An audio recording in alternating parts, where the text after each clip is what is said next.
सुंदर आहे, पण तुम्ही किती चांगलं नियोजन केलंय। हे गाव सोडून, तालुका सोडून, जिल्हा सोडून, अगदी राज्य आणि राज्याच्या बाहेर जिथे जिथे वारकरी संप्रदायाची भक्ती करणारी लोक आहेत तिथपर्यंत या कार्यक्रमाला पोहोचवण्याचं सुंदर असं काम जे करतात, असं महाराष्ट्रात नावाजलेलं चॅनल, यूट्यूब चॅनल मराठी तडका, त्यांच्यासाठी एकदा जोरात टाळी वाजली पाहिजे सगळ्याकडनं जोरात। कारण तुम्ही एखादं कीर्तन, आता या 7 दिवसात एखादं कीर्तन खूप आपल्या मनाला भावलेलं असतं, या 6 दिवसामध्ये एखाद्या कथेचा प्रसंग खूप आपल्याला आवडलेला असतो, तेवढं पाहिलं ऐकलेलं एकदा त्यावेळेला जे आनंद झाला तो आनंद पुन्हा आम्हाला मिळावा याच्यासाठी तुमची व्यवस्था करून ठेवतात ते तिघेजण। मनात आलं की मोबाईलवरती अगदी सर्च करायचं, लगेच तो भाग अगदी तो कार्यक्रम तुम्हाला पाहता येईल, म्हणून सगळ्यात मोठं आणि महत्त्वाचं योगदान या सर्वांचं आहे, म्हणून यांच्या सगळ्यांचे धन्यवाद। आणि आई जगदंबा भवानीची एवढी कृपा या सगळ्यावरती हो की यांची आणखी प्रगती हो आणि तुमच्या कार्याला, तुमच्या हाताला यश येवो, मी एवढी जगदंबेला प्रार्थना करते। विठ्ठल विठ्ठल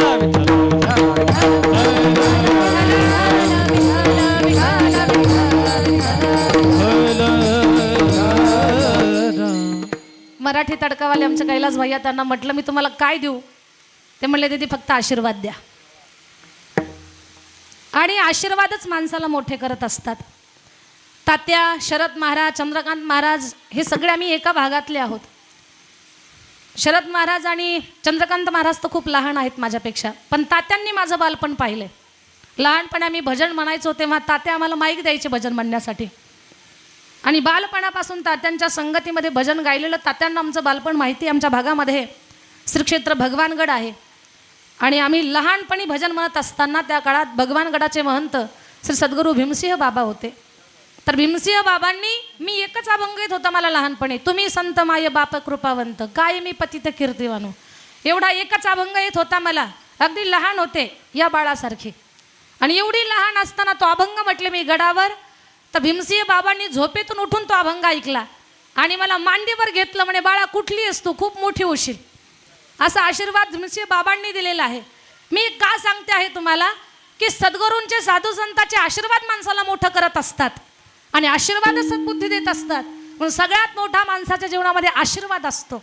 याच आशीर्वादाच्या बळावरती महाराष्ट्रभरातला हा प्रवास चालू आहे, आणि हा आशीर्वाद आणखी कुठे घेऊन जाईल, आणखी किती चांगली कामं करून आमच्या हातनं घेईल हे आम्हाला माहिती नाही, पण एवढं माहिती आहे संतांचा आशीर्वाद आमच्या हातून आणि आमच्या मुखातून चांगलंच काम करून घेणारे, एवढा मात्र विश्वास आम्हाला आहे। विठ्ठल विठ्ठल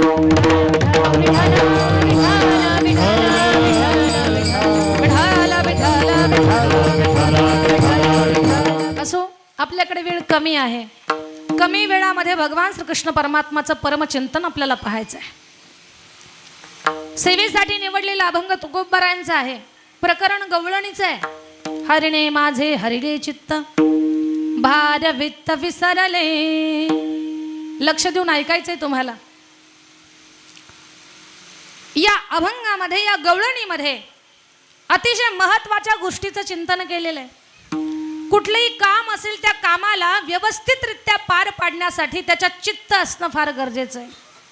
काम करतोय आपण, पण त्याच्यात जर चित्त नसेल तर धरलेलं काम व्यवस्थित होणार नाही। जवळी नाही चित्त काय मांडी येले प्रेत, चित्त नाही ना मी तरी ते व्यर्थ, तरी ते व्यर्थ, चित्त नाही ना मी तरी ते व्यर्थ, तरी ते व्यर्थ,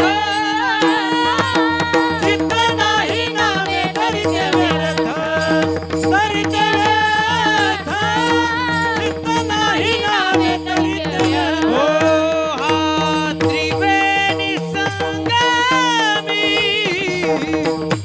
नाना तीर्थ भ्रमी, चित्त नाही ना मी तरी ते व्यर्थ।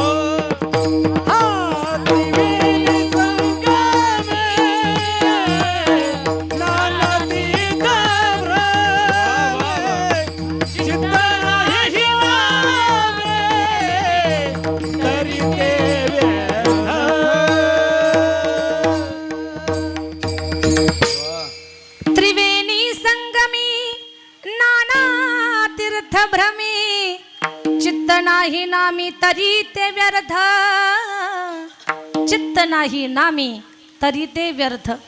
कुठलंही कार्य असेल, कुठलंही काम असू द्या, त्याच्यामध्ये चित्ताची गरज आहे. स्वयंपाक करताय तुम्ही, स्वयंपाकात जर चित्त नसेल तर तो स्वयंपाक तिखट किंवा खारट होईल आणि मग घरची माणसं सत्कार करतील कशानं? पारडी हारान होईल सत्कार नाही ना. तो सत्कार तुम्ही समजून घ्या कशानं होईल तो. माझ्या बोलण्याचा एकच अर्थ आहे, कुठलंही काम असू द्या त्याच्यामध्ये चित्ताची फार गरज आहे. हातामध्ये जपाची माळ घेतली तर एकाग्र चित्तानं जप करावा. पण हल्ली असे बरेच लोक आहेत, हातात जपाची माळ, रामकृष्ण हरी रामकृष्ण हरी. झाला का चहा? रामकृष्ण हरी रामकृष्ण हरी. चहा झाला का? नाश्ता झाला का? जेवण झालं का? आता बाबा तू भजन करतो का खाण्याची मागणी करतो? सायंकाळच्या वेळेला काही वयस्कर माणसं हातात जपाची माळ घेऊन बसतात, रामकृष्ण हरी रामकृष्ण हरी. चित्त एकाग्र नसतं, म्हणून मच्छर कुठे बसला हे लगेच कळतं. असा दंडावर मच्छर बसलेला, रामकृष्ण हरी रामकृष्ण हरी. चावायला लागला वाटतं मच्छर, मग असा हात हलवणार, रामकृष्ण हरी रामकृष्ण हरी. 20-25 किलोचा हात असा हलवतं, पण ते मच्छर काही जातच नाही. रामकृष्ण हरी रामकृष्ण हरी रामकृष्ण हरी. तो मच्छर पण एवढा धटिंगण झालेला असतो ना, तो जागा सोडत नाही. त्याला वाटतं खातं पितं घर सापडलंय. हे चांगलं स्ट्रॉंग असतं, मजबूत, 250-300 क्विंटलचं. मग ते काही असं फुकल्यानं जातच नाही मच्छर.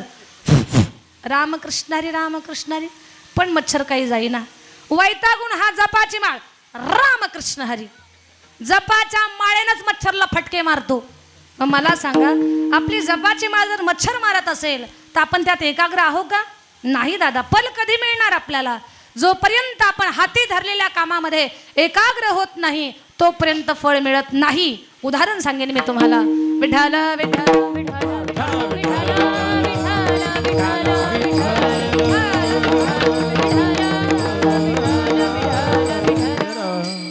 ऐका दादा, एक गृहस्थ ना पहाटे 5 वाजल्यापासनं 9 वाजेपर्यंत पूजा करायचे. मोठं घर होतं, मोठ्या घरामध्ये मोठं देवघर होतं. देवघरामध्ये देवतांच्या सुंदर सुंदर मूर्त्या होत्या. आणि बिचारा 2 तास आंघोळ घालायचा आणि 2 तास जप करायचा. देवाला पूर्ण आंघोळ घातली, 7 वाजता जो हातात जपाची माळ घ्यायचा, पाटावर बसून जप करायचा, रामकृष्ण हरी रामकृष्ण हरी रामकृष्ण हरी रामकृष्ण हरी. असा जप त्याचा चालायचा. एक दिवस गंमत अशी, त्याची बायको देवघराच्या समोरून चक्रा मारायला लागली. तिच्या लक्षात आलं, आता आपले गृहस्थ हातात जपाची माळ घेऊन बसले, ही काही 2 तास आपल्याला बोलणार नाहीत. मग यांचं लक्ष आपल्याकडे लागावं, कारण काम होतं महत्वाचं. आता काय काम होतंय तुम्हाला ऐकायलाच मिळेल पुढं. काम महत्वाचं होतं आणि मग तिला तर वाटत होतं की याने आपल्याकडे लक्ष दिलं पाहिजे, म्हणून ती पायातल्या पैंजनाचा आवाज करायची. ते रामकृष्ण हरी म्हणत होतं, रामकृष्ण हरी रामकृष्ण हरी. लगेच आवाज यायचा, छुन छुन छुन छुन छुन छुन. याच्या कानाला आलं पण यानं लक्ष दिलं नाही. रामकृष्ण हरी. पैंजनाचा आवाज आला की ना जोरात स्पीड वाढवला, रामकृष्ण हरी रामकृष्ण हरी रामकृष्ण हरी. मग त्यानं हातातल्या बांगड्याचा आवाज केला. हा तर जोरातच म्हणायला लागला, रामकृष्ण हरी रामकृष्ण हरी. मग तिनं आपल्या मालकाचं लक्ष आपल्याकडे लागावं म्हणून तिनं खाकरणं खोकरणं चालू केलं. खाकरणं हा एक संकेतच आहे. याला काय म्हणतात? दुसऱ्याचं लक्ष आपल्याकडे आकर्षित करणं, संकेत देणं. याच्या लक्षात आलं हिला काहीतरी बोलायचं आपल्याला. हा म्हटला, बोल रामकृष्ण हरी रामकृष्ण हरी रामकृष्ण हरी. ती म्हणते, एकदा माझ्याकडे पहा. तो म्हणतो, बघत नाही, जप चालू आहे, रामकृष्ण हरी रामकृष्ण हरी. ती म्हटली, फार महत्वाचं काम आहे, आता बोलला तर आणखी थोडं बोला. हा म्हणतो, बोल रामकृष्ण हरी रामकृष्ण हरी. ती म्हणते, डोळे उघडून माझ्याकडे पहा. तो म्हणतो, तू फक्त सांग रामकृष्ण हरी रामकृष्ण हरी. ती म्हटली, पप्याचा बाप, अहो फारच महत्वाचं काम आहे. हा म्हटलं, काय महत्वाचं काय काम आहे? ती म्हटली, आपल्या बकऱ्याला गिऱ्हाईक आलंय. काय म्हटलं? आपल्या बकऱ्याला गिऱ्हाईक आलं. तो म्हटला, राम राम राम राम राम राम. पूजा पाठ करतो आणि बकऱ्याचा विषय काढते. मग मी काय करू? रामकृष्ण हरी रामकृष्ण हरी रामकृष्ण हरी. ती म्हटली, केवढ्याला विकू कळच ना मला, सांगा तुम्ही रामकृष्ण हरी रामकृष्ण हरी रामकृष्ण हरी. हा म्हटला, आता हिला नाही सांगावं तर घोटाळा होईल. हा जप करता करता म्हणतो, शेजारच्या राधा अक्कानं केवढ्याला विकले? रामकृष्ण हरी रामकृष्ण हरी रामकृष्ण हरी. ती म्हटली, त्यांचे गेले 15,000ला, आपले 17,000 सांग रामकृष्ण हरी रामकृष्ण हरी राम. ती म्हटली आपल्या बकराचे तेवढे पैसे येणार नाही, त्या राधा हक्काचे मोठे मोठे बकरे होते, आपल्याचे तेवढे पैसे येणार नाही. हा म्हटलं तुझ्या मनानं विक, कुणाचे गहू कुणाचे हरभरे खाऊ घातले आणि तुझ्या बकऱ्याचा सौदा मी का करू, तूच विकन तुलाच पैसे ठेव. ती म्हटली बरं झालं देव पावला, रामकृष्ण हरी रामकृष्ण हरी रामकृष्ण हरी. ही गेली बकऱ्याचं गिऱ्हाईक करायला, बकऱ्याचा सौदा करायला, पण याचं काय जपाच्या माळेत मन लागना. हा मनात म्हणायचा कमी पैशाला देती का काय, रामकृष्ण हरी रामकृष्ण हरी. हिला कुणी लुटतं का काय, रामकृष्ण हरी रामकृष्ण हरी. हिला कुणी फसवतं की काय, रामकृष्ण हरी रामकृष्ण हरी. जपता करताय पण मनच लागना. यानं काय केलं, पूजेचा बसायचा पाठ असा त्या भिंतीच्या कडेला मांडला, तिथं खिडकी होती, त्या चौरंगावर उभं राहिलं आणि जोरात म्हटलं रामकृष्ण हरी रामकृष्ण हरी. फुकट देशील, रामकृष्ण हरी रामकृष्ण हरी. व्यवस्थित भाव कर, रामकृष्ण हरी रामकृष्ण हरी. फसवन तुला कुणी, रामकृष्ण हरी रामकृष्ण हरी.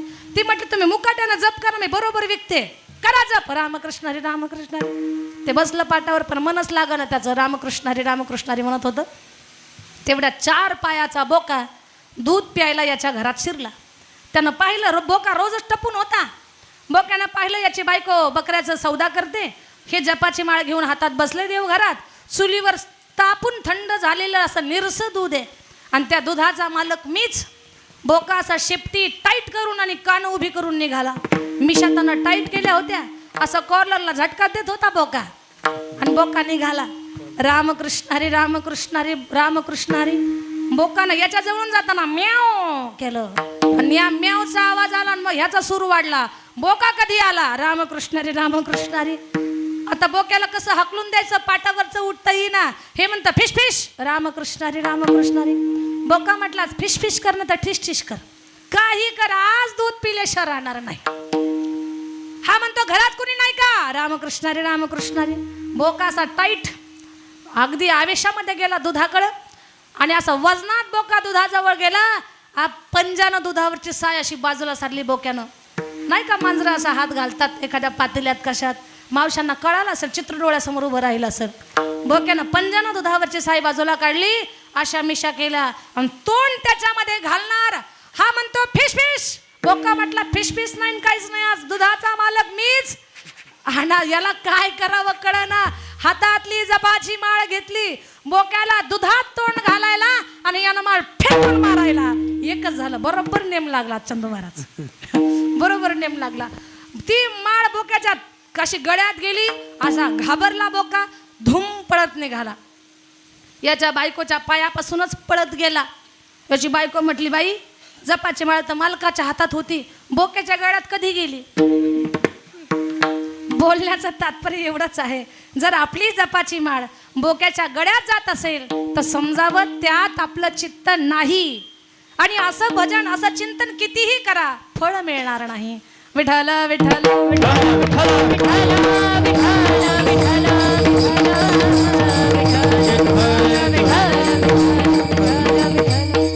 कार्य कुठलंही असेल त्याच्यामध्ये आपलं चित्त असणं फार गरजेचं आहे.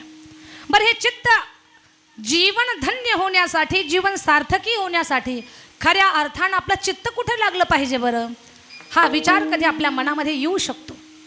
तर जीवन धन्य होण्यासाठी, आपल्या जीवनाचा सार होण्यासाठी आपलं चित्त भगवान परमात्माच्या चरणावर लागणं फार गरजेचं आहे.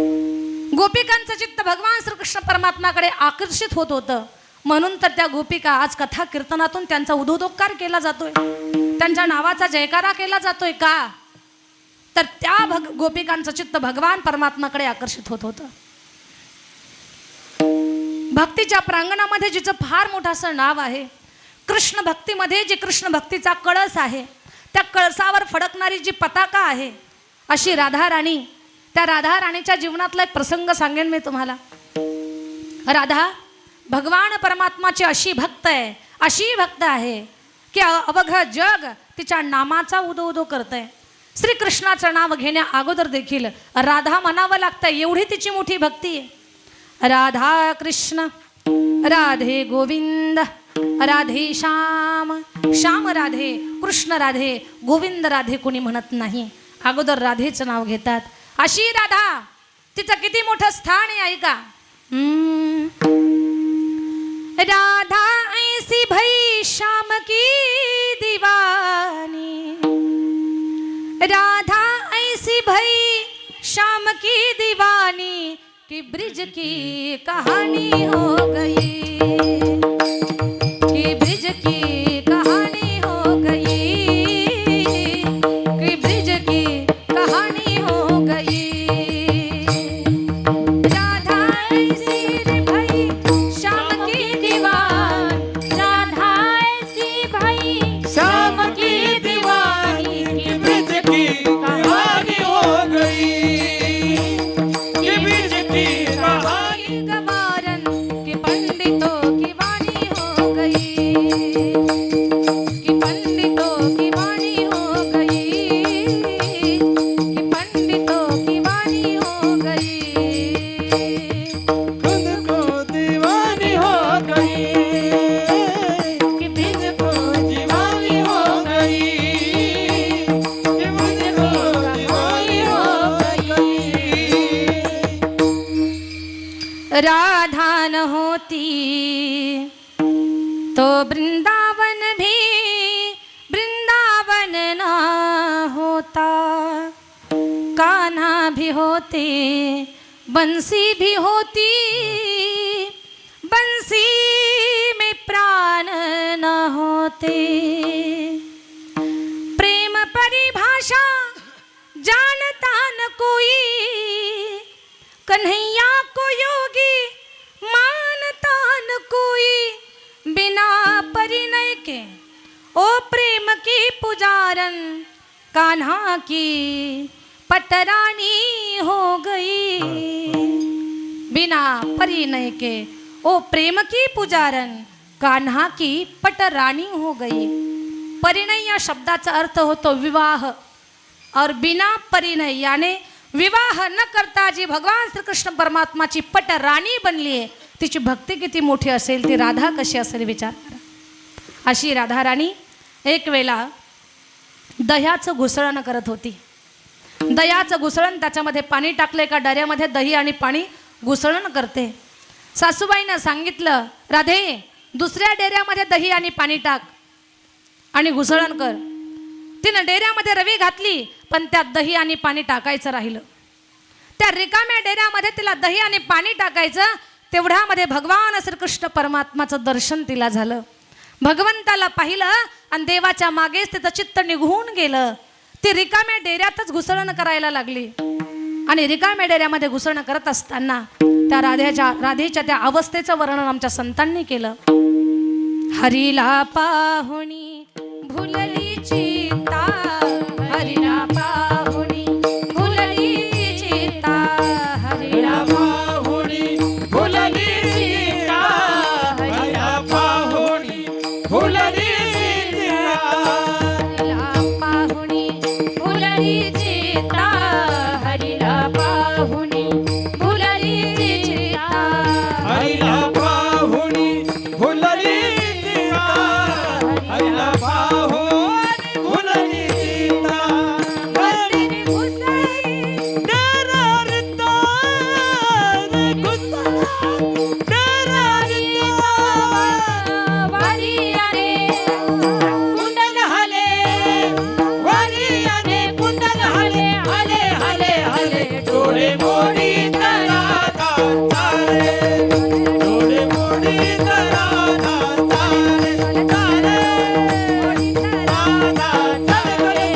डोळे मोडी तराधा तारे, डोळे मोडी तराधा चले चले चले डोळे मोडी तराधा तारे। वारियाने कुंडल हाले, वारियाने कुंडल हाले, हाले हाले हाले हाले हाले हाले हाले, डोळे मोडी राधा चाले चाले, डोळे मोडी राधा चाले चाले चाले चाले, डोळे मोडी राधा चाले। हरीला पाहुणी भुलली चित्ता, मंदिरी घुसळी डेरा रिता। आणि रिकाम्या डेऱ्यामध्ये राधा घुसळण करायला लागली। राधा घुसळण करते, त्या डेऱ्याचा खडखड खडखड खडखड आवाज यायला लागला। राधाची सासू म्हणते, राधे ए राधे, अगं चित्त कुठे तुझं? पूर्वीच्या सासवा फार डेंजर होत्या, आताच्या बिचाऱ्या खूप गरीब आहेत। कारण त्या काळ ओळखून चालतात. आता जर सुनाला ढुसफुस करायला जावं तर आपलाच चहा आणि भाकरी बंद. म्हणून आताच्या सासवा खूप नम्र आणि खूप छान आहेत. एक वेळेला पोटच्या लेकीला करणार नाहीत, साडी चोळी घेणार नाहीत, पण सुनेला एक का एक मागितली की 10 आणून देतील. का? म्हातारपण सुखात जावं. वृद्धाश्रमांची संख्या वाढत चालली आहे म्हणून काही जण आत्ता सावध आहेत. आणि सावध झालेल्या सासवांना मी धन्यवाद देते की तुम्हाला काळ ओळखता आलाय म्हणून. हा, नाही तर काही अजून तशाच फुगलेल्या अशा फुगून बसतात घरामध्ये. काय झालं आता तुम्हाला? काही नाही. अहो अशा रुसला का? काय सांगू तिचं? कुणाचं? सख्या भावाची करून आणली पण डोक्याला तेल नाही. मला दयाच आली. म्हटलं सख्या भावाची ना एवढे हाडे भाडे घेतले. आत्या तुम्हाला एवढा त्रास, किती त्रास आहे? दीदी कसं सांगू, दुःख फोडलं मी बरं का. जे होतं ना असं साठलेलं मी फोडलं, ते असं मन मोकळं केलं म्हातारीनं. आत्या म्हटली काय सांगू ताई, तुम्ही विचारणारा सापडला. गल्लीतली एक सुद्धा मला विचारित नाही. कारण हिचा स्वभाव सगळ्याला माहिती होता, त्याच्यामुळे ही कुणाला विचारित नव्हती. कारण हिनं बऱ्याच सुनाच्या डोक्याला आग लावली होती.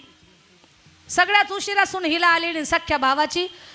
दीदी काय सांगू, डोक्याला तेल नाही, भाजीला तेल नाही, दाताला मंजन नाही, अंगावरच्या कपड्याला साबण नाही, घाण वास सुटला माझा. म्हटलं आजी एवढी दुरावस्था तुमची? एक काम करा, चला म्हटलं माझ्यासोबत. संस्थेवरती खूप मुली आहेत, तिथं आनंदानं राहा, खा प्या, हरिपाठ करा, काकडा करा, भजन करा, निवांत राहा, घराचं तोंड पाहू नका, तिथं सुखात राहा. आता यायला पाहिजे की नाही माझ्यासोबत? म्हातारी म्हटली दीदी आले असते पण सोयाबीन काढायचं राहिलंय. म्हटलं अशीच मर तू, येऊ नको माझ्यासोबत. मला एकच सांगायचं आहे तुम्हाला, पूर्वीच्या सासवा फार कठीण होत्या. राधेची सासू धाक दाखवते. हे राधे, डोकं जागेवर आहे का तुझं? अगं काय करते तू, रिकाम्या डेऱ्यामध्ये घुसळण करते? मग तिचं चित्त तिच्या जागेवर आलेले. चुकलंच माझं सासूबाई. असं अनेक वेळा घडतंय, अनेक वेळा. काही गोपिका त्यांना भगवंताची बासरी कानावर पडावी आणि त्या बासरीनं त्यांचं चित्त तिकडे जावं. भगवंताची बासरी फार मधुर आहे. मुरली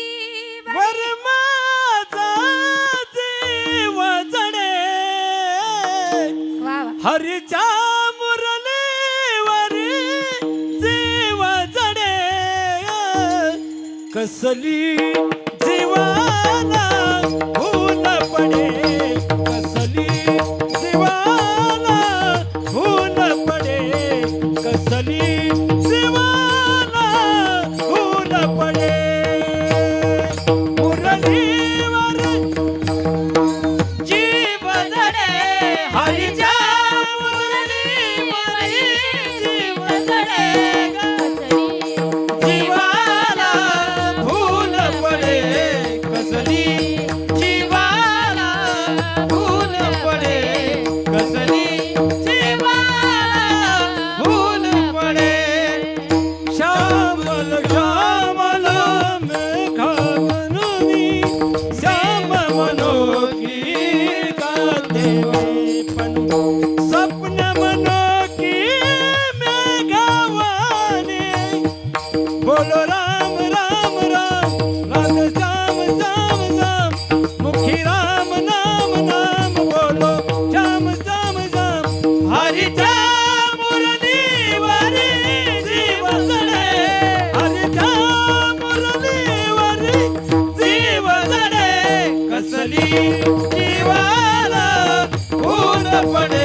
मुरलीवरी माझा जीव जडे ग, कसली जीवाला भूल पडे, कसली जीवाला भूल पडे. भगवंताची बासरी ऐकली की गोपिका स्वतःला विसरून जात होत्या. आणखी लक्षपूर्वक ऐका, भगवंताची बासरी कानावर पडली रे पडली काही स्त्रियांना काही सुचत नव्हतं. काही जर भाकरी बनवत असल्या ना, जणू काय गोवऱ्या थापतात अशा भाकरी करायच्या आणि भगवंताकडे निघायच्या, कन्हैयाकडे धावत जायच्या. एक तर पतीची चरण सेवा करत होती, सोडलं पतीला तिनं आणि धाव घेतली कन्हैयाकडे. भगवंताची बासरी ऐकली आणि एक गोपिका शृंगार करत होती. शृंगार, तिचं शृंगारात चित्त राहिलं नाही. तिनं असा शृंगार केला, डोळ्यातलं काजळ कपाळी लावलं, ओठावरची लाली डोळ्यात घातली, कानातलं झुंबर नाकामध्ये घातलं, नाकातली नथ कानात अडकवली. मॅचिंगचा विषयच राहिला नाही. एका पायात सासूचा जोडा आणि एका पायात सासऱ्याचा जोडा. निघाली जोरात भगवान परमात्माकडे. आमचे सांगतात ना संत, होठो पे कुंकू नैनो में मिश्री, सिर पर काजल लगाती चली, दीवानी बनी मैं दीवानी बनी, हाय दीवानी बनी मैं दीवानी बनी, हाय राम मुरली के नादे दीवानी बनी गवळण, मुरली के नादे दीवानी बनी गवळण, मुरली के नादे दीवानी बनी, मुरली के नादे दीवानी बनी गवळण, मुरली के नादे दीवानी बनी गवळण, मुरली के नादे दीवानी बनी. मुरली के नाद दिवाणी बनी, अशी गवळण निघाली. त्या गवळणीला भान नाही राहिलं. आपण महत्वाचं काम करतोय, आपण शृंगार करतोय. एक गवळण तर आपल्या पतीला पंचपक्वान्नाचं ताट तयार करत होती. एक ताटामध्ये भात, भाजी, आमटी, खीर, कढी, बासुंदी, वडी, पोळी, भाजी, चपाती, सगळं पंचपक्वान्नाचं ताट तयार केलं. आणि त्या पंचपक्वान्नाचं ताट आपल्या पतिराजासमोर जेवणासाठी ठेवायचं ना, तेवढ्यात बासरी तिला ऐकू आली. ती बासरी ऐकू आली. तिनं ताट मालकापुढे नाही ठेवलं, म्हशी पुढे नेऊन ठेवलं आणि भुसाचं टोपलं मालकापुढे ठेवलं. हे कशानं झालं? तर चित्त भगवंताकडे आकर्षित झाल्यामुळे झालेलं आहे. त्या गोपिकांचं चित्त भगवान परमात्माकडे एकाग्र व्हायचं, आकर्षित व्हायचं. आणि चित्त परमेश्वराला वाहिल्यामुळेच त्या गोपिका धर्मग्रंथातून अजर अमर झाल्या. दादा, आता भगवंताच्या बासरीचा विषय निघाला म्हणून एक फार महत्त्वाची गोष्ट मी तुम्हाला सांगणार आहे, की जी गोष्ट मी भागवत कथा चालू असताना कथेच्या माध्यमातून सांगत असते. ऐका तुम्ही कान उंच करून. माझ्या भगवंताच्या बासरीचा प्रभाव असा, देवानं बासरी वाजवावी, गोपिका स्वतःचं चित्त हरवून बसत होत्या. नवल नाही दादा, भगवंताच्या बासरीनं मुकी जनावरं त्यांना वळती घालायची गरज नव्हती. भगवंताची बासरी ऐकली की त्या बासरीकडे त्या धाव घ्यायच्या. काही गायींच्या स्तनातून दुधाच्या धारा वाहायच्या. सायंकाळच्या वेळेला माझे भगवान बासरी वाजायचे ना, तर भगवंताची बासरी वाजलेली ऐकली की काही गोपिका भगवंताकडे यायच्या. त्या वयस्कर होत्या. त्या गोपी म्हणायच्या, कन्हैया तुम बंसी मत बजाया करो, तू बासरी वाजवत जाऊ नको का ना. ऐकताय ना पारडीकर? काय म्हणत होत्या गोपिका? लाला तू बासरी वाजवत जाऊ नको. कन्हैयांना विचारलं, का वाजवू नको मी बासरी? उत्तर ऐका, अंगावर शहारे उभे राहतील तुमच्या. त्या गोपिका म्हणतात, कन्हैया तू जर बासरी वाजवली ना, तर तुझ्या बासरीचा परिणाम असा, चुलीत घातलेल्या लाकडांना सुद्धा पालवी फुटते. तुझ्या बासरीनं काय होतंय? चुलीत घातलेल्या लाकडांना पालवी फुटते. मग आम्ही स्वयंपाक कसा करायचा? काय परिणाम आहे, प्रभाव आहे भगवंताच्या बासरीचा, की चुलीत घातलेल्या लाकडाला पालवी फुटावी. चुलीमध्ये आपण ओली लाकडं घालत नाही, चुलीमध्ये वाळलेली लाकडं घालतो, पण वाळलेल्या लाकडाला पालवी फोडण्याचं काम भगवंताची मधुर बासरी करत होती. विचार करा, भगवंताच्या बासरीनं वाळलेल्या लाकडाला पालवी फुटत होती. आपल्या हातानं लागलेली झाडं जळून जातात.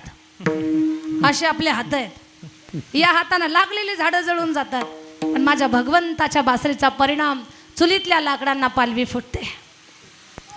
वयस्कर गवळणी म्हणायच्या, लाला बासरी वाजवू नको. तरुण गवळणी पडत यायच्या, त्या सुना होत्या. त्या गवळणी म्हणायच्या, कन्हैया तू बासरी वाजवत जा. तुमच्या सासवा म्हणतात वाजवू नका, आणि तुम्ही म्हणतात बासरी वाजवा. कशासाठी? लाला तू बासरी वाजवली ना, आमच्या केसामध्ये आम्ही सकाळीच फुलांचा गजरा माळतो. पण तो दिवसभरात गजरा सुकून जातो.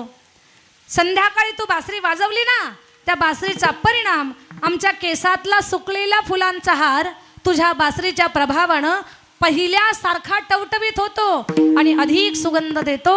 म्हणून तू बासरी वाजवत जा. एवढी भगवंताची बासरी मधुर, अंतःकरणाला हेलकावा घालणारी भगवंताची बासरी म्हणजे आपला अनाहत ध्वनीचं त्या ठिकाणी अनुभूती देणारी आहे. तुझ्या मुरलीचा सुनतान मी विसरले देह भान. तुझ्या मुरलीचा सुनतान मी विसरले देह भान. हो घर सोडून धरिली रान, घर सोडून धरिली रान. मी वृंदावनी गेले आहाने सावरिया. कशी वाजवली वाजवली मुरली आहारे सावरिया. वाजवली वाजवली मुरली आहारे सावरिया. कशी वाजवली वाजवली मुरली सावरिया. सावरिया कशी वाजवली वाजवली मुरली. आमच्या शरद महाराजांचे खूप धन्यवाद. फार सुंदर प्रमाण दिलं. आहारे सावळिया कशी वाजवली वाजवली मुरली. भगवंताची मधुर बासरी ऐकली की गोपिकांचं चित्त देवाकडे आकर्षित व्हायचं. असंच घडतंय गोकुळामध्ये. भगवान परमात्माच्या बासरीचा ध्वनी कानावर पडला की गोपिकांचं चित्त स्वतःकडे राहत नाही.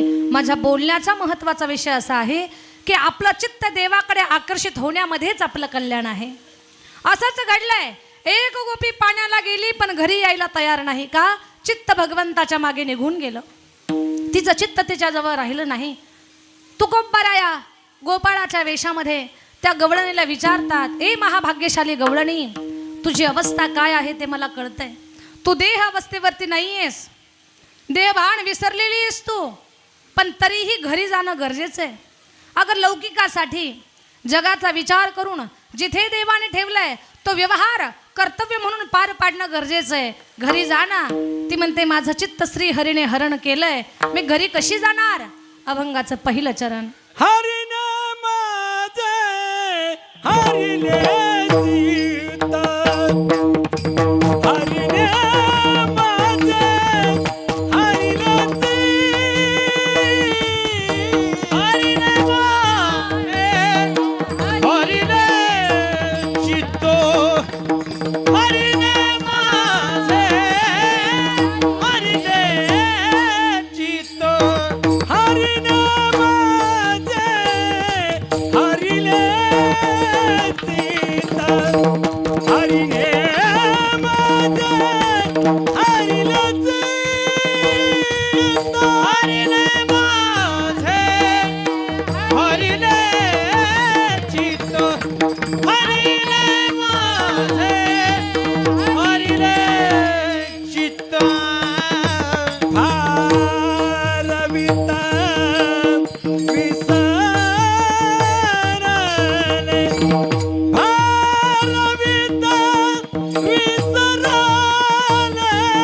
आता कैसी जाऊ घरा, आता कैसी जाऊ घरा. भारवित विसरली, भारवित विसरले, आता कैसी जाऊ घरा, आता कैसी जाऊ घरा. टाळी वाजवायची. वा. हरिने माझे हरिले भार वित्त विसरले, हरिणे माझे हरिले चित्त भार वित्त विसरले. ती म्हणते महाराज माझं चित्त श्री हरिने हरण केलंय, चित्तच माझं माझ्याकडे राहिलं नाही आणि वित्ताधिकांचा भार माझ्या डोक्यात नाही, त्याच्यामुळे व्यवहार माझ्या हातनं होणार नाही, प्रपंच हा डोक्यात राहिलाच नाही. यदा कदाचित मी जर घरी गेले आणि घरी गेल्यानंतर माझ्या सासऱ्यानं सांगितलं सुनबाई चहा कर, व्यवहार डोक्यात न राहिल्यामुळे जर चुकून माझ्याकडनं चहामध्ये साखरेऐवजी मीठ पडलं तर माझा सासरा मला काय म्हणेल, लोक नावं ठेवतील, माझ्याबद्दल चुकीचं बोलल्या जाईल. एकच सांगायचं आहे मला, माझं चित्त माझ्याकडे राहिलं नाही. हरिने माझे हरिले चित्त भार वित्त विसरले, वित्ताधिकांचा भार डोक्यामध्ये राहिलेला नाहीये. अशा अवस्थेमध्ये मी घरी कशी जाऊ, आता कैसी जाऊ घरा, आता कैसी जाऊ घरा, आता कैसी जाऊ घरा, आता कैसी जाऊ घरा, आता कैसी जाऊ घरा, आता कैसी जाऊ घरा, आता कैसी जाऊ घरा, आता कैसी जाऊ घरा, आता कैसी जाऊ घरा,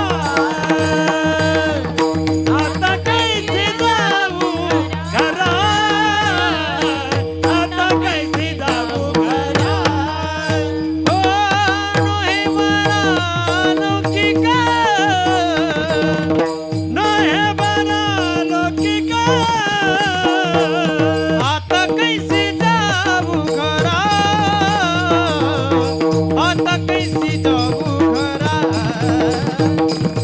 आता कैसी जाऊ घरा, आता कैसी जाऊ घरा,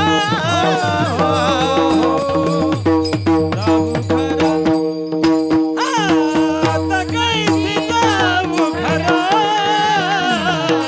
आता कैसी जाऊ घरा, आता कैसी जाऊ घरा, आता कैसी जाऊ घरा, आता कैसी जाऊ घरा, जाऊ घरा. आता कैसी जाऊ घरा, नोहे बरा लौकिक. ती गवळण म्हणते महाराज माझं चित्त माझ्याकडे राहिलं नाही आणि बराच वेळापासून मी इथं बसले, अशा अवस्थेत मी घरी कशी जाऊ, नोहे बरा लौकिक. लोक नावं ठेवतील मला, कारण नाव ठेवणं हा लोकांचा धर्म आहे, तो जन्मसिद्ध हक्क आहे यांचा.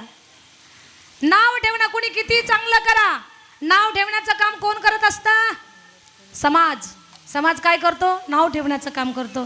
या गवळणीच्या मनात तीच भीती निर्माण झाली, म्हणे माझी अवस्था ही काय झाली फक्त तुम्हाला कळतंय, माझी भावदशा जाणण्यासाठी ते जातीचंच पाहिजे की जे तुम्हाला कळालंय, पण माझ्या अवस्थेबद्दल इतर लोकांना नाही कळणार, इतर लोकांना नाही समजणार.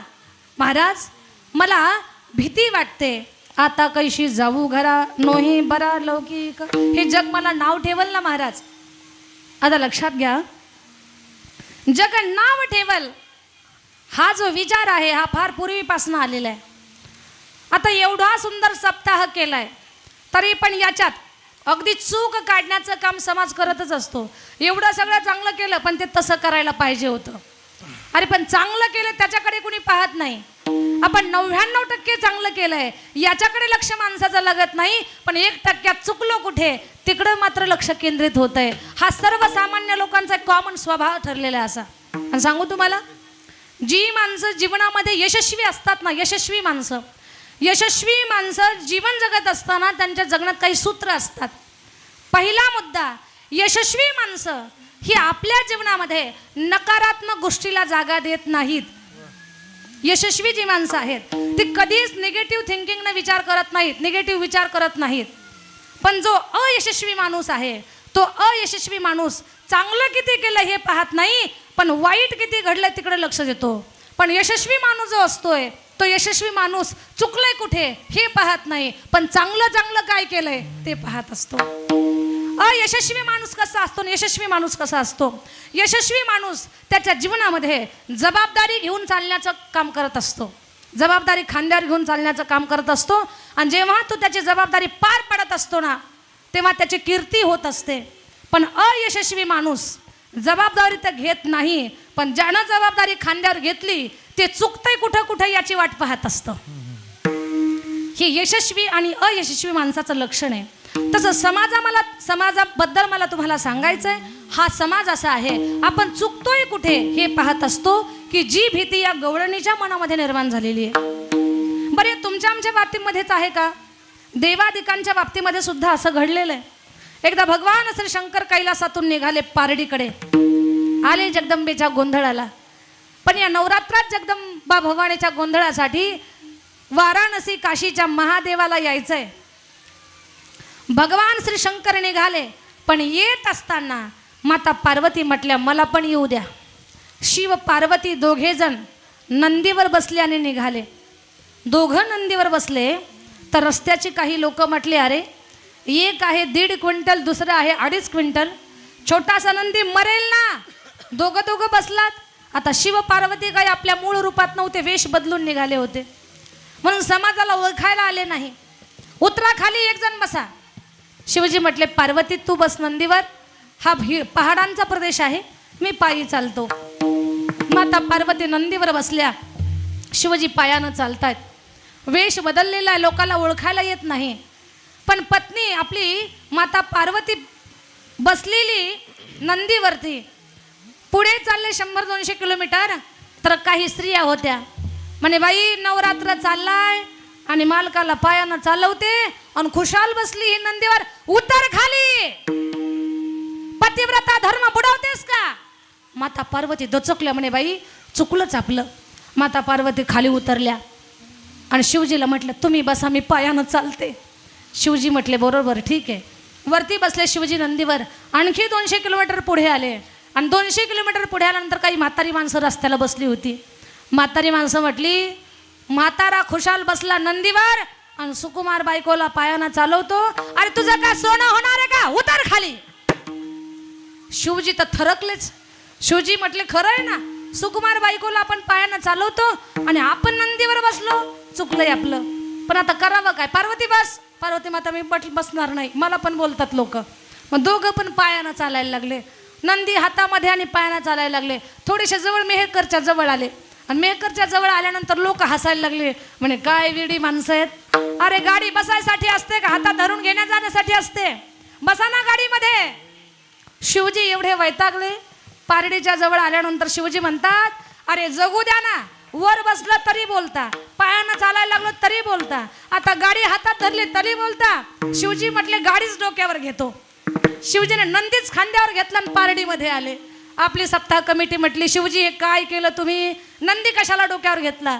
शिवजी म्हटले अरे कुणीकडून तरी आम्हाला एक सांगा, तुम्ही हातात धरला तरी चालत नाही, डोक्यावर घेतला तरी चालत नाही. हे जगच असं आहे दादा, ते घोड्यावरही बसू देत नाही आणि पायी सुद्धा चालू देत नाही. तुम्ही खूप चांगलं करा तरी पण नाव ठेवणार तुम्हाला कोण? झोपल्या का काय? तुम्ही आहेत ना जाग्या? मग जरा बोला ना माझ्याशी. तुम्ही किती चांगलं करा तरी तुम्हाला नाव ठेवणार कोण? समाज. कोण नाव ठेवणार तुम्हाला? समाज, ही जनता नाव ठेवणार. तुम्ही किती एखादी गोष्ट वाईट करा तरी पण नाव ठेवणार कोण तुम्हाला? समाज. गावामध्ये ऑर्केस्ट्राचा कार्यक्रम आणा तरी नाव ठेवणार तुम्हाला कोण? आणि खूप 1 नंबर सप्ताह करा तरी एक का होईना चूक काढणार कोण? समाज. तुम्हाला बुंदीचं गुलाबजामुनचं जेवण घाला पण जामुनला पाकच कमी पडला असं कोण म्हणणार? समाज. समाज कुठे? समोरच बसलेला समाज. विचार करा दादा, हीच भीती त्या गवळणीच्या मनात निर्माण झाली. ती म्हणते मला भीती वाटते, आता कशी जाऊ घरा, नोही बरा लौकिक. आणि जर बाहेरच्या लोकांनी माझ्याबद्दल जर काही सांगितलं असेल तर त्याची मला अधिक भीती वाटते. महाराज 3ऱ्या चरणामध्ये सांगतायत पारखी अशी सांगता गोष्टी, पारखी अशी सांगता गोष्टी, हो हो हो पारखी अशी सांगता गोष्टी, पारखी अशी सांगता गोष्टी, पारखी अशी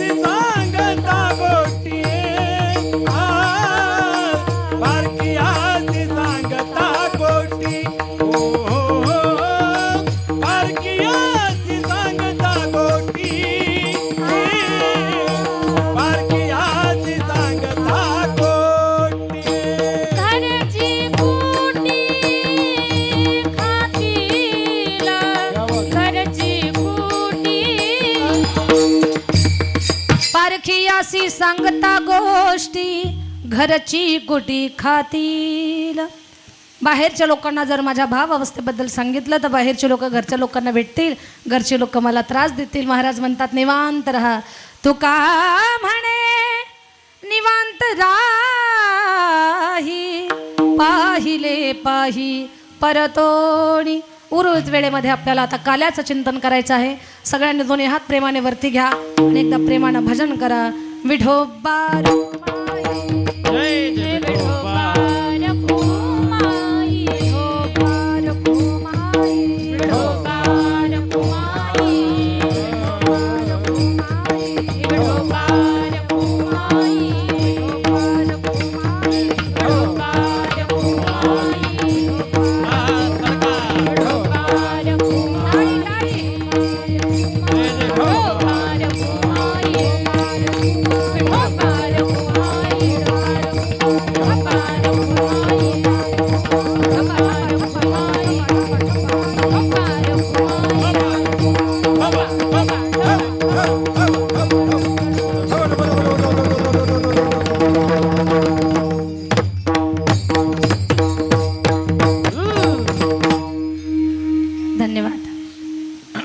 तुका म्हणे निवांत राही पाहिले पाही परतोनी. पाहिलेल्या श्रीहरीला वारंवार पहा.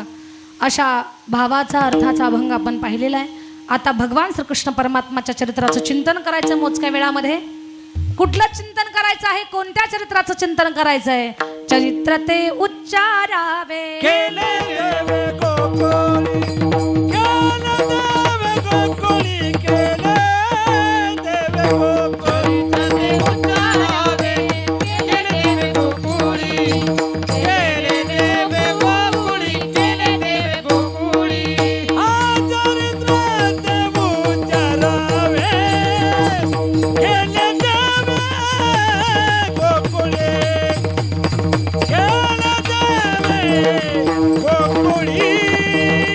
केले देवे गोकुळी केले देवे गोकुळी केले ते उच्चारावे केले देवे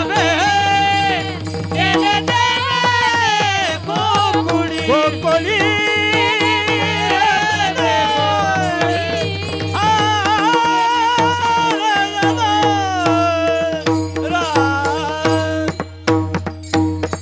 चरित्र ते उच्चारावे केले देवे गोकुळी. देवानं गोकुळात जे चरित्र केलं त्याचं चिंतन करायचं आहे. द्वापार युगामध्ये माणसाला 1000 वर्षाचं आयुष्य होतं. 1000 वर्षाचं आयुष्य द्वापार युगात होतं. कलियुगात 100 वर्षाचं, त्यात 100 वर्षातल्या तर कमी कमी होत चाललेले आहेत. जर द्वापार युगातल्यासारखं 1000 वर्षाचं आयुष्य असतं ना आता माणसाला, तर किती लोकांचे बांध कोरले असते काय कुणाच ठाऊक. कधी कधी वाटतं कमी झालं ते बरंच झालं म्हणून. एवढ्या कमी वेळात एवढ्या खोड्या करतो आपण. द्वापार युगामध्ये 1000 वर्षाचं आयुष्य होतं. ह्या 1000 वर्षाच्या कार्यकाला आयुष्यामध्ये माझे भगवान फक्त 125 वर्ष राहिले आपल्यामध्ये. 125 वर्ष. 125 वर्ष देवाचे कुठे गेले? 11 वर्ष गोकुळात, 14 वर्ष मथुरेमध्ये आणि 100 वर्ष देवाच्या द्वारकेत गेले. 100 वर्ष देवानं द्वारकेत काय केलं ते नाही पाहायचं.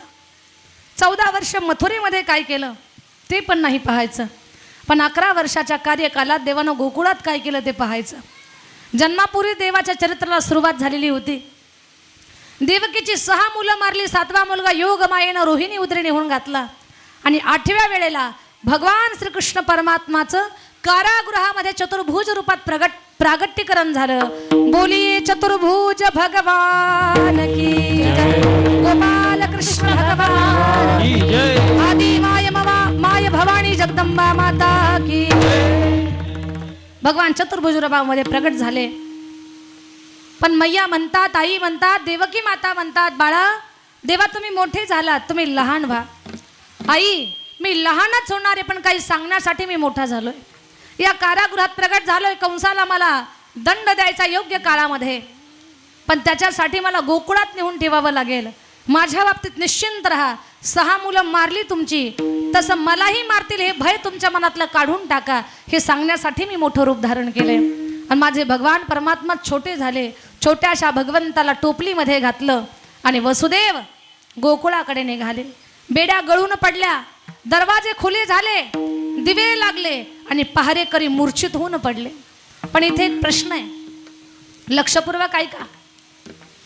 अरे ज्याच्या एका रोमात 14 ब्रह्मांड आहेत, बोलणं लक्षात येतंय ना? ज्या विश्वाच्या मालकाच्या एका रोमामध्ये 14 ब्रह्मांड आहेत, असा ब्रह्मांडाचा मालक टोपलीमध्ये बसलाच कसा? एवढी छोटीशी टोपली त्यात कसा मावला तो? तर सांगू तुम्हाला, ती टोपली भक्ती आणि भावानं विणलेली होती, म्हणून त्या भक्तीच्या टोपल्यामध्ये तो बसलेला आहे. अन्यथा इतर टोपल्या तो मावेल असं टोपला अजून जगात तयार झालेलं नाहीये. भक्तीची या मापे मोजितो अनंता, इतराने तत्वता न मोजवे. देव टोपलीमध्ये घातला आणि भगवान परमात्मा टोपलीत बसून निघाले. चित्र जरा डोळ्यासमोर आणा. माझे छोटेसे कृष्ण कन्हैया लाल, ब्रह्मांडाचा मालक, निघाला टोपल्यामध्ये. अडचणी किती त्याला. त्याचा जन्म झाला तेव्हा मुसळधार पाऊस चालू होता. श्रावण महिना, वद्य अष्टमी, मध्यरात्र आहे, किर्र रात्र आहे, डोळ्याला दिसत नाही. आणि त्या अंधाऱ्या रात्रीमध्ये देव टोपल्यात आणि वरून पाऊस पडतोय. पण अखंड त्याला शेष शयन, ज्यांनी शेषाचं शयन सिंहासन ज्या भगवान परमात्माला आहे, असा शेष भगवान त्यानं फणा पसरला आणि असा धरला. डोक्यावर टोपली, दिसत नाही वसुदेवाला, आणि निघाले. यमुना आळवी होती, त्या यमुनेतून पलीकडे जायचं होतं. लक्ष द्या माझ्याकडे. इथे असा एखादा बाप आहे का? आपण म्हणतो ना, आमच्या लेकरावर जीवापाड प्रेम आहे. करताय तुम्ही तुमच्या लेकरावर जीवापाड प्रेम, पण जे धाडस लेकरासाठी वसुदेवानं केलं ते धाडस आपण कधीच करू शकत नाही. थोडीशी कल्पना करा, तुमच्या लेकराच्या जीवाला धोका आहे आणि तुमचं लेकरू मध्यरात्रीला दुसऱ्या गावात नेऊन ठेवायचंय. कल्पना करा, तुम्ही पण टोपली घेतली, तुमच्या बाळाला टोपल्यात टाकलंय, मुसळधार पाऊस पडतोय, अंधार किर्रे आहे, नदीला पाणी भरलंय. गळ्याची शपथ खाऊन सांगा, लेकरू टोपलीत घालून डोक्यावर घेऊन तुम्ही पाण्यात शिरताल काय? खरं खरं सांगा, कॅमेरा तुमच्याकडे फिरवायला लावीन मी. पाण्यात शिरताल का तुम्ही लेकरासाठी? अरे देवाचा बाप होता तो, उगाच देवाचा बाप होण्याचा मान नाही मिळाला. पोटच्या गोळ्याला वाचवण्यासाठी विश्वाचा मालक पण त्याचा पिता जो झाला, असे वसुदेव महाराज काहीच विचार न करता पाण्यामध्ये शिरले.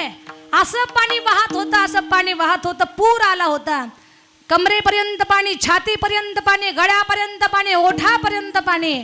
मग देवालाच दया आली, आता जर माझ्या पित्याच्या नाकात पाणी गेलं तर मी पाण्यात वाहून जाईल, कारण आता माझी पत्नी ही कालिंदी, ही यमुना ऐकायला तयार नाहीये. तिचा एकच अट्टहास आहे, विश्वाचं जीवन माझ्यातून निघालंय, माझा पती, त्याचं दर्शन मी घेणार.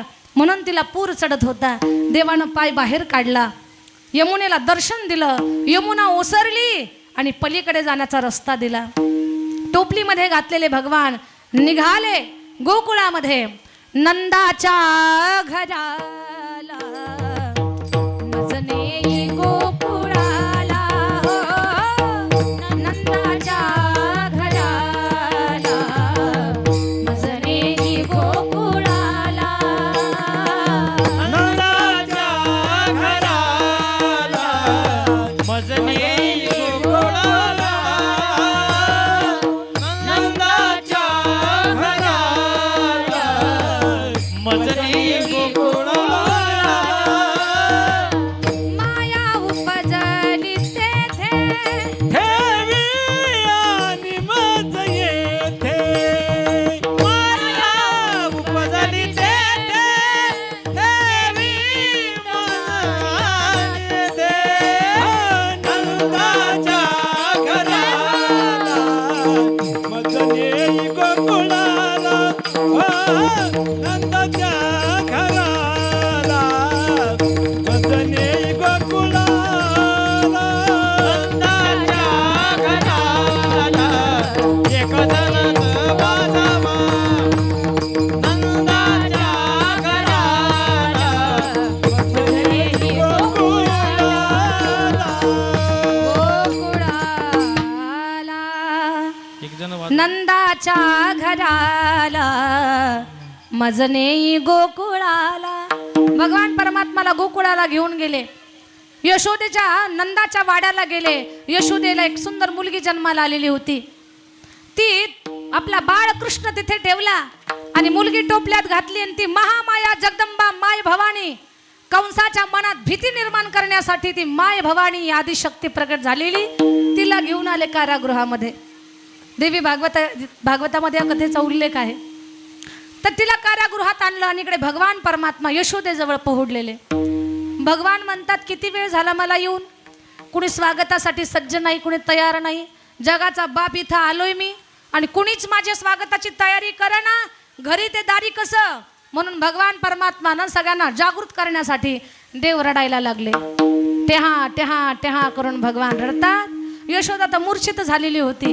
गल्लीतल्याच गवळणी जमा झाल्या आणि सगळ्या धावत आल्या आणि एका गवळणीच्या तोंडून दुसऱ्या गवळणीला गवळण म्हणती, गवळण म्हणती, गवळण म्हणती, गवळण म्हणती, गवळणीला पुत्र झाला यशोदेला, पुत्र झाला यशोदेला, पुत्र झाला यशोदेला म्हणती, पुत्र झाला यशोदेला, पुत्र झाला यशोदेला, पुत्र झाला यशोदेला.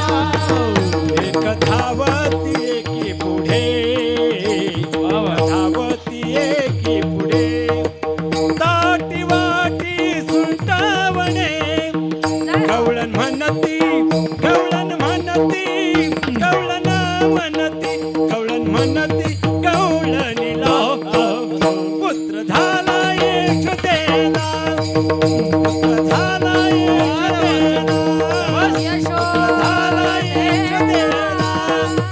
पुत्र झाला यशोदेला, पुत्र झाला यशोदेला, पुत्र झाला यशोदेला, पुत्र झाला यशोदेला.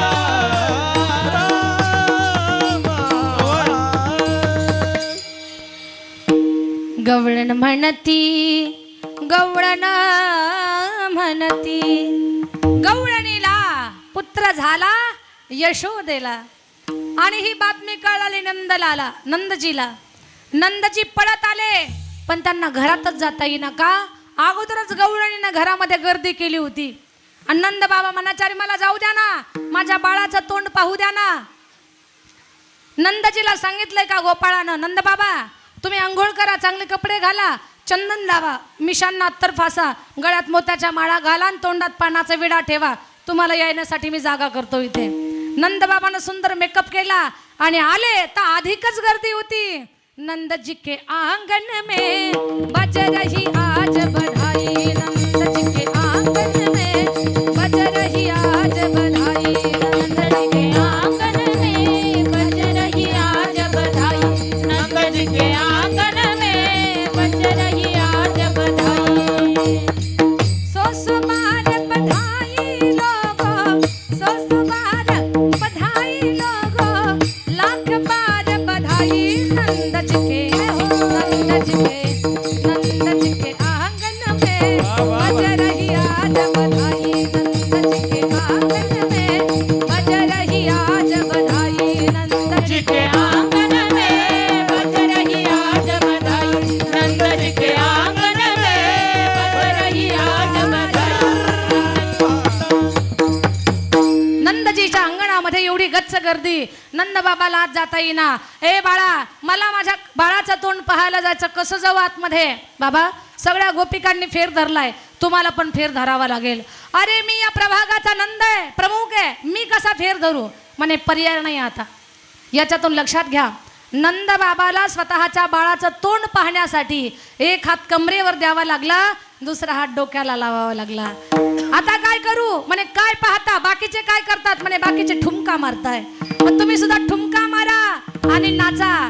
नाचल्याशिवाय तुम्हाला देव दिसणार नाही. लक्षात घ्या, विश्वाच्या मालकाला पाहण्यासाठी ज्याच्या घरी देव अवतरलाय त्या जगाच्या बापाच्या बापाला सुद्धा नाचावं लागलंय. तुम्ही सुद्धा जेव्हा खरं देवाचं दर्शन घ्यायचं असेल ना, तेव्हा तुम्हाला सुद्धा नाचावं लागेल. घरात गवळणीनं भगवान श्रीकृष्ण परमात्माचा जन्मोत्सव साजरा केला.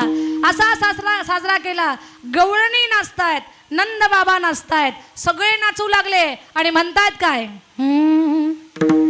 किती सांगू मी सांगू कुणाला किती सांगू मी सांगू कुणाला आज आनंदी आनंद झाला आज आनंदी आनंद झाला आज आनंदी आनंद झाला किती सांगू मी सांगू कुणाला किती सांगू मी सांगू कुणाला आज आनंदी आनंद झाला आज आनंदी आनंद झाला आज आनंदी आनंद इथे किती लोकांना वाटतंय भगवान श्रीकृष्ण परमात्माच्या जन्मानं आम्हाला आनंद झालाय हात वरती करा किती लोकांना वाटतंय की देवाच्या जन्मानं आम्हाला आनंद झालेला आहे मग हा आनंद एक तर टाळी वाजून व्यक्त करा भजन म्हणून व्यक्त करा किंवा ज्यांची इच्छा असेल त्यांनी उठून उभारून नाचलं तरी चालेल अजिबात नाचायचं नाही बहुत बढ़िया वाह ज्यांची इच्छा ते उठून नाचू शकतात कारण देवाचा जन्मोत्सव या काल्याच्या कीर्तनाच्या माध्यमातून आपण साजरा करत आहोत अष्टमीच्या रात्री यमुनेच्या काठी गोकुळ अवतरले गोड हसू गालात नाचू गाऊ तालात पैजण धरले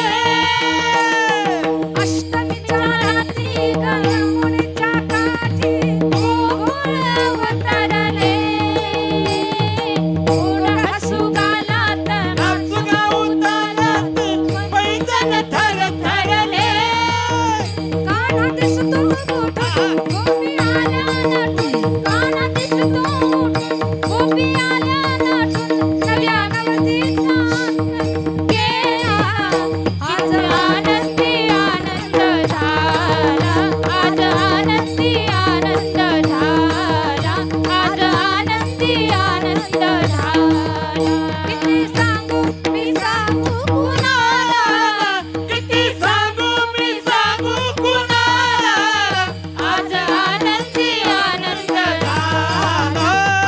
आनंदी आनंद आज आनंदी आनंद झाला आज आनंदी आनंद झाला आज आनंदी आनंद झाला आज आनंदी आनंद झाला आज आनंदी आनंद झाला कृष्ण भगवान की आई अंबा भवानी माता की जय आई राजा भगवान परमात्माचा जन्म साजरा झाला आनंदात जन्म झाला पण देवाचा जन्म झाला आणि जसं कंसाकडे नंद बाबांना कर भरला तशी संकट येऊ लागली सुरुवातीला पुतना मावशी आली पुतना मावशीला विष पाजण्यासाठी आली कन्हैयाला पण तिचाच प्राण गेला नंतर तृणावर्त नावाचा राक्षस आला शकटासूर आला अशा अनेक राक्षसाला भगवान परमात्मानं बालपणीच मारलेले भगवान पाळण्यामध्ये पहुडलेले अनेक संकट येतात कोणी म्हणते कृष्णाला दाखवा पण मैया लवकर दाखवत नाही का माझं छोटंसं बाळ रडेल आणि ते रडायला लागलं ना मग थांबत नाही रडते माझे बाळ ताढे समजावी ताराहीना रडते माझे बाळ तारे समजावी ताराहीना रडते माझे बाळ तारे समजावी ताराहीना रडते माझे बाळ तारे समजावी ताराहीना नाना परी समजावी ते माखन ते खाय देते नाना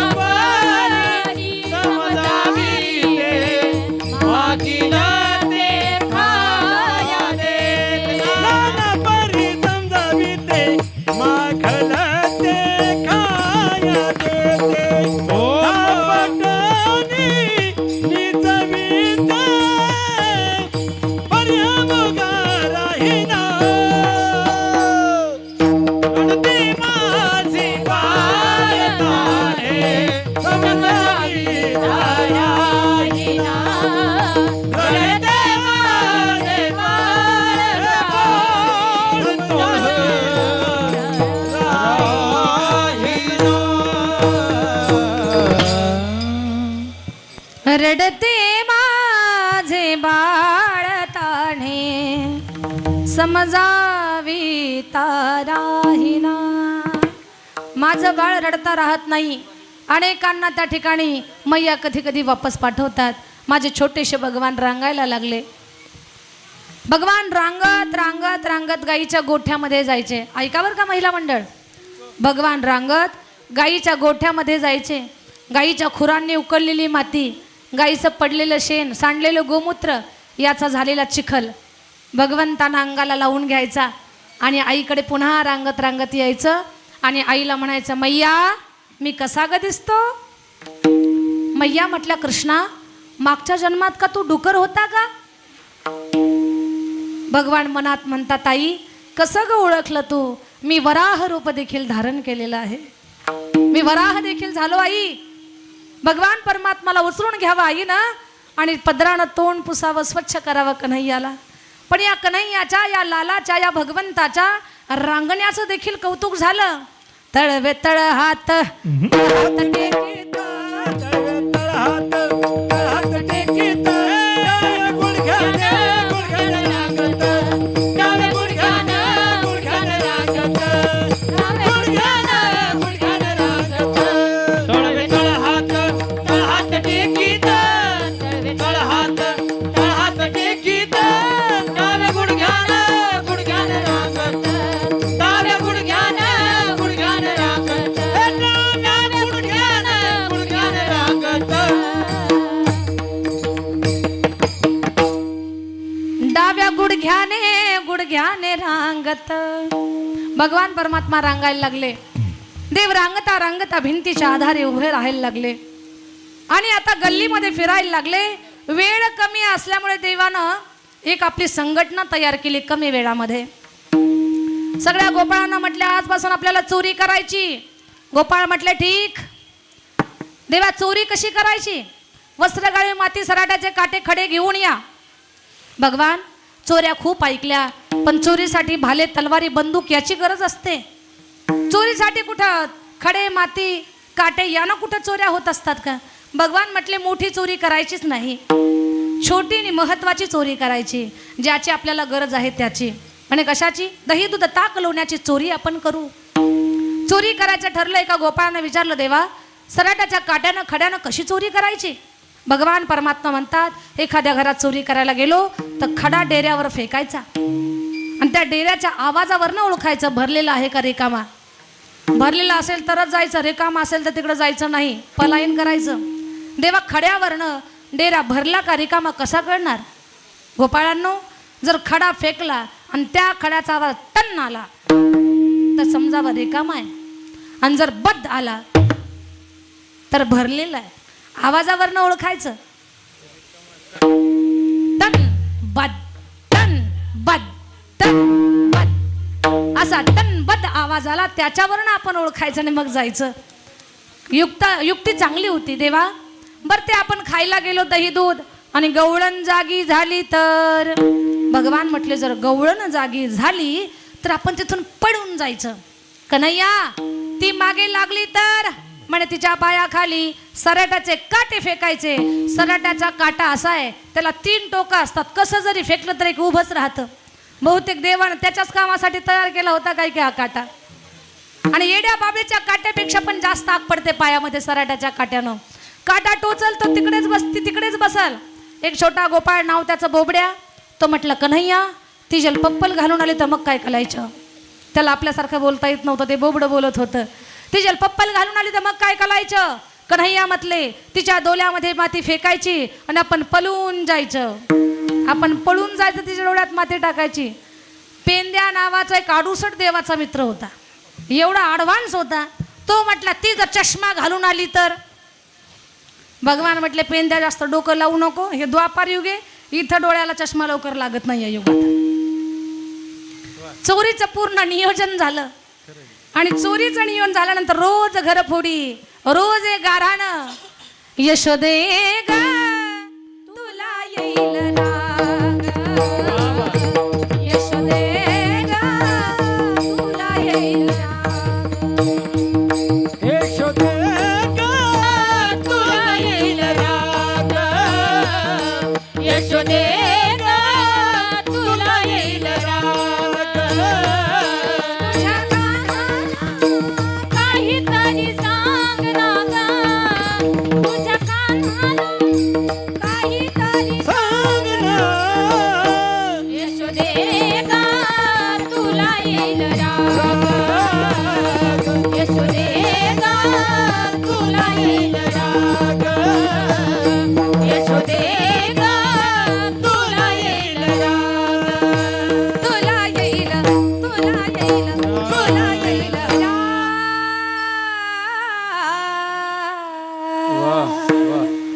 यशोदे ग तुला येईल राग तुझ्या कानाला काहीतरी सांग तुझ्या कृष्णाला काहीतरी सांग एक एक जण एक एक गारणं घेऊन यायची इकीच्या घरी तर देव गेले पण नव्हते ती म्हटली यशोदे तुझ्या कृष्णाला काही सांग यशोदा म्हणते 5 वर्षाचे माझे बाळगे अंगणी खेळे खेळ का लटकाची घेता आळगे गोकुळच्या नारी माझ्या लेकरावर आळ घेऊ नका ही म्हटली ही पण ऐकत नाही याचा बाळ पण खोड्या करायचं थांबत नाही माझ्या घरी येऊन दाखव भगवान म्हटले ठीक आहे तुझ्या घरी येतो आणि काल्याचं कीर्तन पूर्ण करतो एवढीच खोडी सांगते आणि या कार्यक्रमाची या कीर्तनाची सांगता करते भगवान परमात्मानं अशी सुंदर खोडी केली ती खोडी सांगितल्याशिवाय कीर्तन पूर्ण होत नाही गवळण म्हटली माझ्या घरी ये भगवान म्हटले मावशी तुमचा नंबर सगळ्यात शेवटी होता कशाला चॅलेंज केलं मला गोपाळांनो हिचा घर नंबर फोन नंबर पूर्ण ॲड्रेस लिहून घ्या तिचा घर नंबर पूर्ण ॲड्रेस लिहून घेतला संध्याकाळी भगवान गेले आणि आतमध्ये भगवान गेल्यानंतर दही दूध ताकलुनी खाल्लं गवळण आणि गवळी झोपलेले होते त्या गवळणीची वेण आणि गवळ्याची दाढी दोन्हींची मारली गाठ भगवान निघाले तिथून पूर्वीच्या काळी महिला पहाटे घरकाम करण्यासाठी उठायच्या गवळण जागी झाली उठली पण तिच्या वेणीला झटका बसला आणि गवळ्याची सुद्धा दाढी उडली आता पहाटेची वेळ होती साखर झोपेची चिडलं हे म्हटलं हे धांगड माझी दाढी ओढते काय ती म्हटली हो तुम्हीच माझी वेणी ओढली मी कशाला तुमची दाढी ओढली दोघांची भांडणं लागली आणि भांडणामध्ये एक एक अध्याय निघाला तू अशी हा म्हणायचा तू तशी ती म्हणायची तुम्ही असे तुम्ही तसे असं त्यांची भांडणं लागली गवळण थोडी शहाणी होती ती म्हटली सकाळच्या वेळेला भांडणं नको करायला झालं काय ते पाहू तर दाढीची वेणीची गाठ म्हणे गाठ कशी सोडायची सोडण्याचा प्रयत्न केला गाठ बाई सुटे ना म्हणे गाठच सुटेना म्हणे आपण हिला कापण्यासाठी सुरी आणली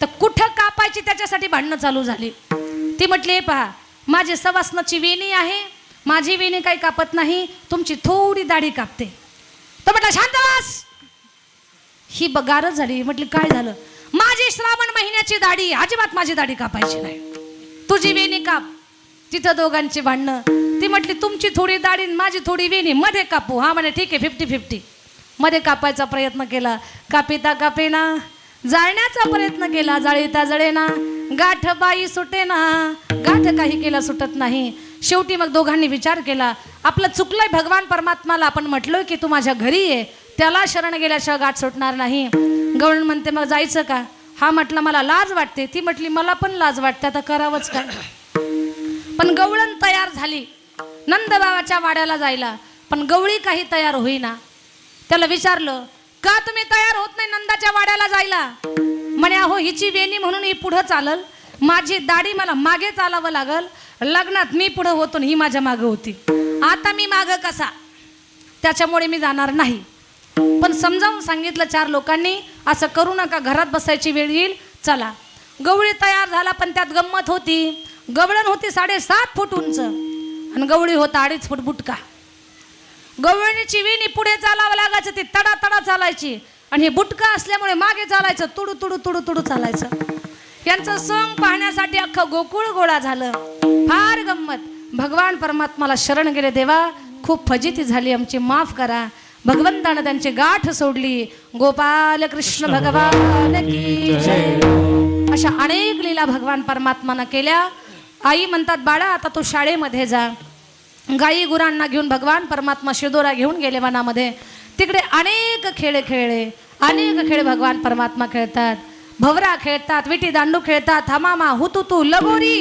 अनेक खेळ एकच खेळ खेळायचा अबक दुबक तिबक मोर त्रिगुण खेळ मांडू अबक दुबक तिबक मोर त्रिगुण खेळ मांडू अबक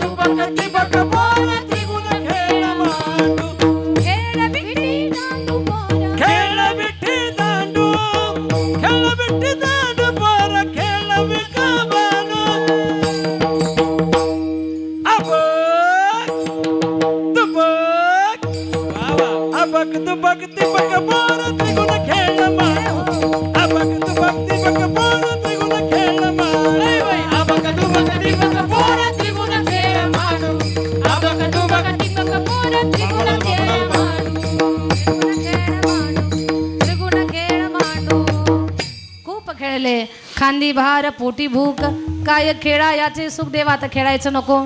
सगळ्यांची शुद्धोर एकत्र केल्या, काला केला, भगवान परमात्मानं आपल्या हातानं खाऊ घातला. खूप भाग्यवान होते ते गोपाळ की विश्वाच्या मालकाच्या हातानं त्यांच्या तोंडामध्ये घास गेला. आपणही भाग्यवान आहोत. त्याचं चरित्र ऐकून आपल्याला प्रसाद मिळतोय. आपण सुद्धा भाग्यवान आहोत. इथे धार्मिकतेचा, एकात्मतेचा, भावनेचा, प्रेमाचा, आपलेपणाचा आणि देवाच्या जयकाराचा हा काला आहे. सद्भावनेचा काला आहे, नामचिंतनाचा काला आहे, माणुसकीचा काला आहे. हा काला इथेच याच व्यासपीठावरनं याच पवित्र प्रांगणामध्ये आपल्या सगळ्यांना प्राप्त होईल. मग सगळ्यांनी काला ग्रहण करायचं आहे. पण काला घेण्यासाठी एकदा प्रेमानं माऊलींचं आपण भजन करू. ज्ञानेश्वर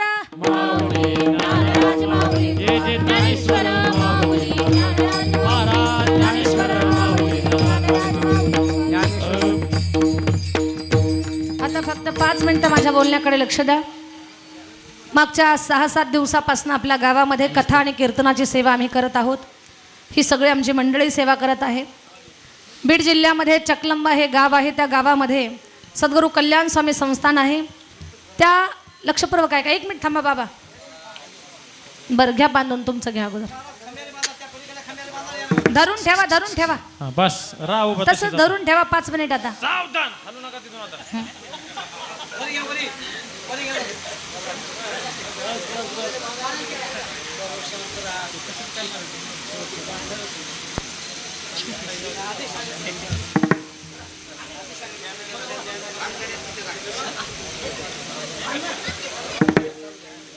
ऐका, फक्त आता 5 मिनिट माझ्या बोलण्याकडे लक्ष द्या. चकलंबा या गावी सद्गुरू कल्याण स्वामी संस्थान आहे. त्या संस्थांवरती मुलींची वारकरी शिक्षण संस्था आहे. संस्थेमध्ये 95 ते 96 मुली आज आमतील आध्यात्मिक शिक्षण घेत आहेत. कोरोनाच्या काळात सुद्धा संस्था चालू होती. हे मी कथेच्या माध्यमातून सांगितलंच तुम्हाला. यूट्यूबला माझं नाव टाकून जर तुम्ही मला सर्च करत राहिले तर माझी डॉक्युमेंटरी तुम्हाला पाहायला मिळेल की ज्या डॉक्युमेंटरीमध्ये मी माझ्या जीवनामध्ये माझे काही उद्देश ठरवून ठेवलेले आहेत की मला या गोष्टी करायच्या आहेत. अगदी ते काम मी हाताशी धरले. सद्गुरू कल्याण स्वामी संस्थांच्या जीर्णोद्धाराचं काम. कल्याण स्वामी महाराजांची संजीवन समाधी चकलंबा या गावी आहे. 1100 वर्षापूर्वीचं ते देवस्थान आहे. आणि त्या देवस्थान महाराजांची समाधी, त्यांचा पूर्ण शिष्य परिवार, आमची त्या समाधीची सेवा करत असताना ही 11वी-12वी पिढी आहे. कल्याण स्वामी महाराजांच्या मंदिराचं काम आम्ही दगडी मंदिर बनवलं. मठाचं काम चालू आहे. त्या मठाच्या कामासाठी अगदी लोकवर्गणीतून आम्हाला सहकार्य प्राप्त व्हावं हा आमचा उद्देश असतो. 2 वर्ष कोरोनाच्या काळामध्ये काम बंद होतं. आता कीर्तनं चालू झाले तर कामही त्या ठिकाणी चालू होईल. कारण त्या संस्थानला कुठली राजकीय मदत नाही. पण कथा कीर्तनाच्या माध्यमातून जी लोक मी परमार्थिक लोक जोडलेली आहेत त्या लोकांच्या माध्यमातून आपल्याला 1 रुपया जरी देणगी म्हणून मिळाला तरी तो आपण मठाच्या कामासाठी वापरू. या उद्देशानं लोकवर्गणीतून आम्ही ते मठाचं बांधकाम करत आहोत. मठाचा विकास व्हावा, मठाचं बांधकाम हवं. त्याच्या पाठीमागे एकच उद्देश आहे की कल्याण स्वामी संस्थान त्याच्या अंतर्गत मुलींची वारकरी शिक्षण संस्था, अन्नपूर्णा माता मुलींची वारकरी शिक्षण संस्था, त्या संस्थेमध्ये शिकणाऱ्या महाराष्ट्रभरातील मुली त्या संस्थांमध्ये, त्या देवस्थानमध्ये महाराष्ट्रातल्या प्रत्येक जिल्ह्यातली मुलगी आध्यात्मिक शिक्षण घेण्यासाठी आहे. इकडे विदर्भ, कोल्हापूर, सांगली, सातारा, मुंबई, इकडे औरंगाबाद, धुळे, सगळ्या भागातल्या मुली तिथे शिक्षण घेतात. मग कोणत्या प्रभागातली मुलगी शिक्षण घेऊन कधी चमकेल आणि या महाराष्ट्रामध्ये वारकरी संप्रदायाची उत्साहानं सेवा करेल हे आपल्याला माहिती नाही आहे. फक्त आपण कार्य करत राहायचं या उद्देशानं मुलींना तिथे व्यवस्था पूर्ण त्या ठिकाणी झाली पाहिजे, विकास काम व्यवस्थित झालं पाहिजे. आणि त्या माध्यमातून संप्रदायाला अगदी पुष्ट करणारं जे संप्रदायाचे उपासक लोक आहेत त्यांना बनवण्याचं काम, तयार करण्याचं काम कीर्तनकार, कथाकार, गायक, तबलावादक, पखवाजवादक अशा मुली आम्ही तिथे तयार करत आहोत. तर सगळ्यात पहिला मुद्दा संस्थांचं काम झालं पाहिजे हा उद्देश डोळ्यासमोर ठेवून आम्ही प्रवास करत आहोत. तर संस्थांच्या कामामध्ये पारडीतल्या भाविकांना जर देणगी रूपात मदत करायची असेल तर तुम्ही करू शकता. इथे मी पावती बुक आणलेलं आहे संस्थांचं. ज्या सद्भाविकांची इच्छा असेल ताई 100-200 रुपये आम्ही अशा तंबाखूवरही घालतो, पण ते तंबाखू खाऊन थुकली की ती वाया गेली. पण तुमच्या संस्थानला आमच्या कष्टाची 1 वीट जरी लागली तरी आमचं नाव कायम राहील. अशी जर कुणाची सद्भावना असेल तर त्या भाविकांनी तुमच्या कष्टाच्या पैशाची 1 वीट संस्थांच्या कामाला लागावी या उद्देशानं आपल्या इच्छेनुसार तुम्ही पावती फाडू शकता. आणि पारडीकर आमच्या संस्थांच्या विकास कामामध्ये आपण सहभागी होऊ शकता. हे एक परमार्थिक निवेदन तुमच्या समोर आहे. सक्ती अजिबात नाही माझी, पण एक तुकोबारायांचं वाक्य मला माहिती आहे, दिल्यानं वाढत असतं, दिल्यानं कीर्ती होत असते. आणि तुका म्हणे सत्य कर्मा व्हावे साह्य, एवढाच एक मंत्र माझ्या मस्तकामध्ये किंवा माझ्या डोक्यामध्ये मी ठेवून हा प्रवास करत आहे. या गोष्टीचा विचार करा आणि कल्याण सभे संस्थांच्या बांधकामासाठी आपण सगळ्यांनी मदत करावी ही मला अपेक्षा आहे. झालेली सेवा माऊलींच्या चरणी अर्पण करते, मा जगदंबा भवानीच्या पारडेश्वराच्या चरणी समर्पित करते आणि माझ्या वाणीला विराम देते. विठ्ठल जय जय